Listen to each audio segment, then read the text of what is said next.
Je vous remercie. Je sais que le président de la République, son Excellence, a parlé d'accord de pêche. C'est vrai, le seul accord qu'on a, c'est avec l'Union européenne, où il y a 45 bateaux, des palangriers thoniers, des thoniers et 2 merlutiers. Et on connaît le contenu de l'accord, tant sur le plan financier qu'opérationnel des bateaux. On a également des accords avec certains pays de la sous-région, comme la Mauritanie, la Gambie et la Guinée-Bissau et d'autres.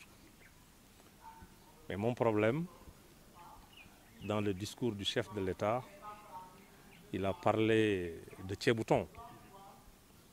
Il a parlé également qu'il ne connaissait pas le merlu. Mais je rappelle que le merlu noir est pêché à Kayar et un peu au nord, qu'on appelle communément banane chez nous, et qui est même consommé par certains Sénégalais. Le problème, il ne s'agit pas d'avoir un thiebouton. Le problème, c'est d'essayer de voir comment développer une pêche thonière au Sénégal, qui va renforcer l'économie de notre pays et assurer la durabilité de la ressource et créer des emplois. Pourquoi pas ne pas faire la promotion de la pêche artisanale thonière, qui est très possible parce qu'il y a certains pêcheurs artisans qui pêchent ce thon-là. À l'image du Ghana et d'autres pays, la Côte d'Ivoire et les Seychelles, où les pêcheurs artisans pêchent le thon. Et le professionnalisme de nos pêcheurs artisans, ils peuvent bien le faire. Autant réfléchir sur ça et les accompagner dans ce sens. À mon avis, c'est là où se réside le débat. L'autre problème, il a parlé de 125 bateaux qui sont sous licence au Sénégal, qui appartiennent à des Sénégalais, en société mixte, je suppose. Qui sont ces Sénégalais? Comment ils ont fait pour avoir ces bateaux?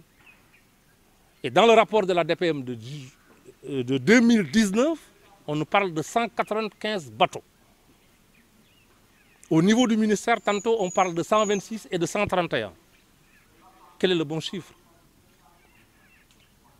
Le Sénégal qui prône la transparence jusqu'à pousser le président de la République à prendre un engagement en 2016 pour l'adhésion du Sénégal dans l'initiative de transparence.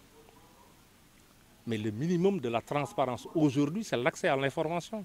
Ce que nous demandons, c'est la publication des listes des navires qui opèrent au Sénégal. En ce moment, s'ils sont en accord, en société mixte, on saura ces bateaux sont dans quelle pêcherie. Est-ce que c'est le restant de ces bateaux? Ils sont dans le thon, les petits pélagiques, les démersaux côtiers, mais personne ne sait.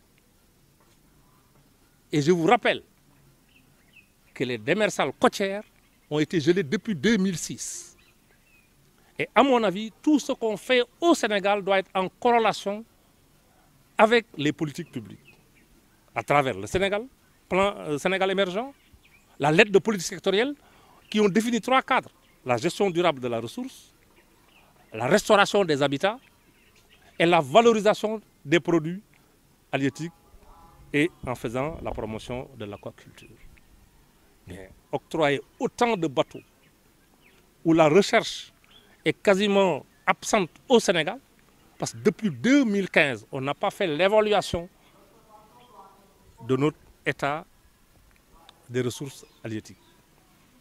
Sur quelle base scientifique on a renouvelé l'accord avec l'Union européenne?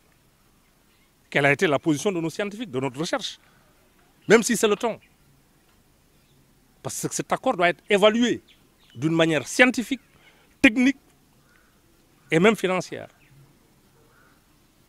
À mon avis, même si le thon n'appartient pas au Sénégal, quand même, j'insiste et je persiste qu'on doit développer une pêche artisanale thonière qui va être beaucoup plus rentable pour le Sénégal. Et publier encore une fois de plus la liste des navires qui va édifier tout le monde. Les Sénégalais sauront s'il y a 125 ou 130 ou 195. Et ils sont dans quelle pêcherie? Le débat est assez simple. Qu'on n'a qu'à publier la liste des navires qui opèrent au Sénégal. Et il ne faut pas confondre la liste des navires que nous demandons avec le registre des navires au niveau de la commission sous-régionale. Parce que ça, c'est sous-régional. La liste des navires, c'est les navires qui opèrent au Sénégal. Le registre des navires, c'est au niveau de la commission sous-régionale qui a son siège au Sénégal, qui appartiennent à beaucoup de pays, 7 pays. Mais nous, ce que nous demandons, c'est la liste des navires qui opèrent dans les eaux sénégalaises, soit sous accord ou sous licence. Mais on saura qui est qui et qui fait